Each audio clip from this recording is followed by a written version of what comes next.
ಒಂದೆರಡು ದಿನಗಳ ಹಿಂದೆ ದಿಗ್ಗಾಮ ಶ್ರೀಗಳು ಶಿವಲಿಂಗದ ಮೇಲೆ ಪಾದವನ್ನಿಟ್ಟು ಪಾದಪೂಜೆ ಮಾಡಿಸಿಕೊಂಡಿದ್ದಾರೆ ಅಂತ ಸಾಮಾಜಿಕ ಜಾಲತಾಣಗಳಲ್ಲಿ ವಿಡಿಯೋ ವೈರಲ್ ಆಗಿತ್ತು. ಅದಕ್ಕೆ ಶ್ರೀಗಳು ಉತ್ತರವನ್ನು ನೀಡಿದ್ದಾರೆ.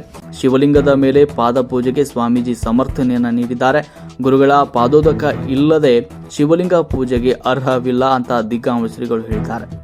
ಗುರುಗಳ ಪಾದೋದಕವಿಲ್ಲದೆ ಸ್ಥಾಪಿಸಲ್ಪಟ್ಟ ಲಿಂಗವು ಪೂಜಾರ್ಹವಿಲ್ಲವಂತ ವೀರಶೈವ ನವರತ್ನ ಮತ್ತು ವೀರಶೈವ ದಶರತ್ನ ಧರ್ಮ ಗ್ರಂಥಗಳಲ್ಲಿ ಉಲ್ಲೇಖಿಸಲಾಗಿದೆ ಅಂತ ದಿಗ್ಗಾಮ ಪಂಚಗೃಹ ಹಿರೇಮಠದ ಪೀಠಾಧಿಪತಿ ಸಿದ್ದವೀರ ಶಿವಾಚಾರ್ಯರು ಸ್ಪಷ್ಟನೆಯನ್ನ ನೀಡಿದ್ದಾರೆ.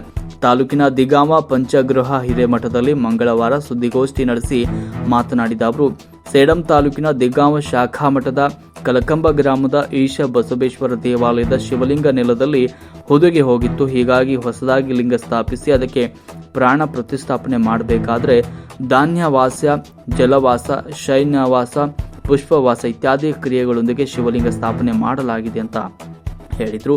ಗುರುಗಳ ಪಾದೋದಕ ಇಲ್ಲದೆ ಶಿವಲಿಂಗ ಸ್ಥಾಪನೆ ಮಾಡಲು ಪೂಜೆ ಮಾಡಲು ಯೋಗ್ಯವಿಲ್ಲ ಅಂತ ಹೇಳಿದ ಅವರು, ಎಲ್ಲ ಪೂಜೆ ಮುಗಿದ ನಂತರ ಗದ್ದುಗೆ ಮೇಲೆ ಲಿಂಗ ಸ್ಥಾಪನೆ ಮಾಡಿದ ಮೇಲೆ ಪ್ರಾಣ ಪ್ರತಿಷ್ಠಾಪನೆಯಾದ ನಂತರ ಆ ಶಿಲೆ ಆಕಾರ ಹೋಗಿ ದೈವತ್ವ ಪ್ರಾಪ್ತಿಯಾಗುತ್ತದೆ ಅಂತ ಹೇಳಿದರು. ಧರ್ಮ ಗ್ರಂಥಗಳ ಆಧಾರದಲ್ಲಿ ಪ್ರಾಣ ಪ್ರತಿಷ್ಠಾಪನೆ ಪಾದೋದಕ ಮಾಡಲಾಗಿದೆ. ಆದರೆ ಇದನ್ನೇ ಯಾರೋ ಕಿಡಿಗೇಡಿಗಳು ವಿಡಿಯೋ ಮಾಡಿ ವೈರಲ್ ಮಾಡಿದ್ದಾರೆ. ನಾನೇಕೆ ಶಿವಲಿಂಗಕ್ಕೆ ಒದೆಯಲಿ? ನಾನು ಇಲ್ಲಿಯ ತನಕ ಸಾಕಷ್ಟು ಶಿವಲಿಂಗ ಪ್ರಾಣ ಪ್ರತಿಷ್ಠಾಪನೆ ಮಾಡಿದ್ದೇನೆ. ಆದರೆ ಈಗ ಮೊಬೈಲ್ ಇರೋದ್ರಿಂದ ಇಂತಹ ವಿಡಿಯೋಗಳು ಮಾಡಿ ಸಾಮಾಜಿಕ ಜಾಲತಾಣಗಳಲ್ಲಿ ಹರಿಬಿಟ್ಟು ಗೊಂದಲವನ್ನು ಸೃಷ್ಟಿ ಮಾಡಿ ಅಪಪ್ರಚಾರ ಮಾಡ್ತಿದ್ದಾರೆ. ಇದಕ್ಕೆ ಈಗಲೂ ನಾನು ಸಮರ್ಥನಿದ್ದೇನೆ. ನಾನು ಯಾವುದೇ ತಪ್ಪು ಮಾಡಿಲ್ಲ. ಧರ್ಮ ಗ್ರಂಥಗಳ ಪ್ರಕಾರನೇ ಮಾಡಿದ್ದೇನೆ ಅಂತ ಮತ್ತೊಮ್ಮೆ ಸ್ಪಷ್ಟನೆ ನೀಡಿದರು. ಸುದ್ದಿಗೋಷ್ಠಿಯಲ್ಲಿ ಪ್ರಮುಖರಾದ ಸೋಮಶೇಖರ ಶಾಸ್ತ್ರಿ, ನಾಗಭೂಷಣ ದಿಗ್ಗಾಮ್, ಶರಣು ಹುಡುಗಿ, ಬಸವಂತರಾಯ ಮಾಲಿಪಾಟೀಲ್, ಶರಣು ಕೋರಿ, ಶಂಭುಲಿಂಗಪ್ಪ ಸಂಗಾವಿ, ಮಹಾದೇವ ಹಣಿಕೇರಿ, ಶಿವನಾಗಪ್ಪ ಮುತ್ತಲಗಡ್ಡಿ, ಕಾಶಪ್ಪ ದಗನೂರು, ರೇವಣಸಿದ್ದಯ್ಯ ಸ್ವಾಮಿ ಕಲಕಂ, ಚಂದ್ರು ಗೌನಹಳ್ಳಿ ಸೇರಿದಂತೆ ಇತರರು ಈ ಸಂದರ್ಭದಲ್ಲಿ ಉಪಸ್ಥಿತರಿದ್ದರು. ವರದಿ ಶರಣಯ್ಯ ಮಠಪತಿ, ಸೇಡಂ.